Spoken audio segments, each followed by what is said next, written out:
C'est pourquoi nous aussi, ayant une si grande nuée de témoins qui nous entourent, rejetant tout fardeau et le péché qui nous enveloppe si aisément, courons avec patience la course qui est devant nous, fixant les yeux sur Jésus, le chef et le consommateur de la foi, lequel, à cause de la joie qui était devant lui, a enduré la croix, ayant méprisé la honte et assis à la droite du trône de Dieu.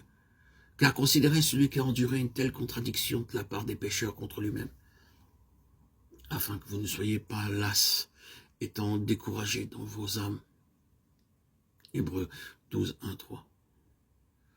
Dieu place deux choses devant les hommes. Il propose d'abord la vie éternelle aux pécheurs, ensuite le royaume à tous ceux qui ont déjà la vie éternelle. Tous ceux qui croient ont la vie éternelle.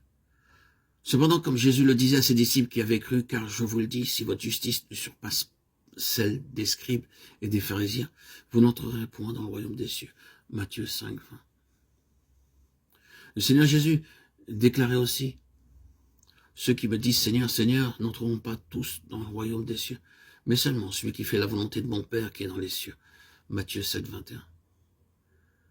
Il nous a aussi montré que pour avoir la vie éternelle, nous devons seulement croire. Mais pour entrer dans le royaume, il nous est demandé de remplir une autre condition. Dès qu'une personne est sauvée, Dieu la place dans une course qui est devant elle. La vie tout entière d'un chrétien peut être comparée à une course. Il ne s'agit pas de courir pour obtenir la vie éternelle. Cela ne signifie pas que celui qui gagne cette course recevra pour récompense la vie éternelle. Au contraire, c'est uniquement la personne qui a la vie éternelle qui est qualifiée pour courir. Non, le résultat de cette course est que certains participants sont couronnés alors que d'autres ne le seront pas. Ne savez-vous pas que ceux qui courent dans le stade courent tous, mais qu'un seul remporte le prix? Courez de manière à le remporter. Tous ceux qui combattent s'imposent toute espèce d'abstinence. Et ils le font pour obtenir une couronne corruptible. Mais nous, faisons-le pour une couronne incorruptible. 1 Corinthiens 9, 24, 25. Que signifie cette couronne? La couronne représente le royaume. Elle signifie régner, avoir la domination et la gloire. Ainsi donc, obtenir la couronne signifie gagner le royaume, c'est-à-dire régner avec le Seigneur Jésus, et avoir la domination et la gloire.